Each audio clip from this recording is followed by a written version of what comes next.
ফেনীর সোনাগাজীতে সন্ত্রাসীদের দাবি করা 50 লাখ টাকা চাঁদা না দেওয়ায় 5 কোটি টাকা মাছ লুটের অভিযোগ উঠেছে। এই ঘটনায় ভুক্তভোগীরা বারবার থানা পুলিশের দ্বারস্থ হলেও বাহিনীটি অভিযুক্তদের বিরুদ্ধে কোনো ব্যবস্থা নেয়নি বলে দাবি তাদের।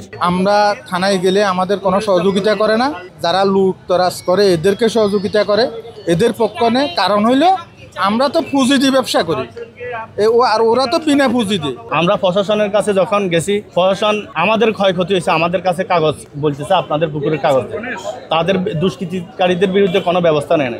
ব্যবস্থা না নিয়ে আমাদেরকে হয়রানি করার চেষ্টা করতেছে। ভুক্তভোগীদের দাবি সোনাগাজীর চর খন্দকার ও চর রামনারায়ণ মৌজায় প্রায় 70 একর এলাকা জুড়ে মাছ চাষ করছে স্থানীয় উদ্যোক্তারা। প্রায় 15 দিন ধরে তাদের কাছে 50 লাখ টাকা চাঁদা দাবি করে আসছে স্থানীয় সন্ত্রাসীরা। বিভিন্ন সময় লুট হয়ে যাচ্ছে, আমার মাছগুলো চাঁদা যাচ্ছে আমাদের কাছে।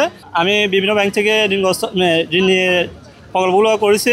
সোনাগাজী থানায় বেশ কয়েকটা অভিযোগ দিছি, অভিযোগের আলোকে কোনো আমরা প্রতিকার পাচ্ছি না।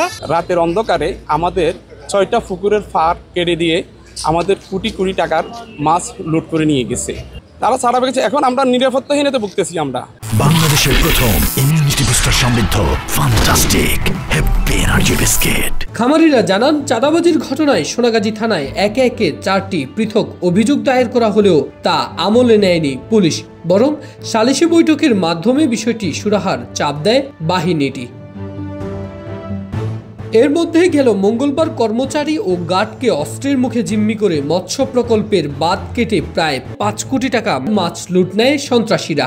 এ সময় বাঁধ কাটার কাজে ব্যবহৃত এক্সকাভেটর চালক অপু ও তার সহযোগীকে আটক করে পুলিশের হাতে তুলে দেন স্থানীয়রা। 3 মাস আগে আমার একটা প্রকল্প কাটতেছি, ওখান থেকে এক্সকাভেটর ড্রাইভার তুলে নিয়ে আসে বর্তমান সরকারগুলি বা দলীয় লোকগণ। এরপরে হ্যাঁ, এটা বিএমপি দলের, আমি নিজেও বিএমপি করি।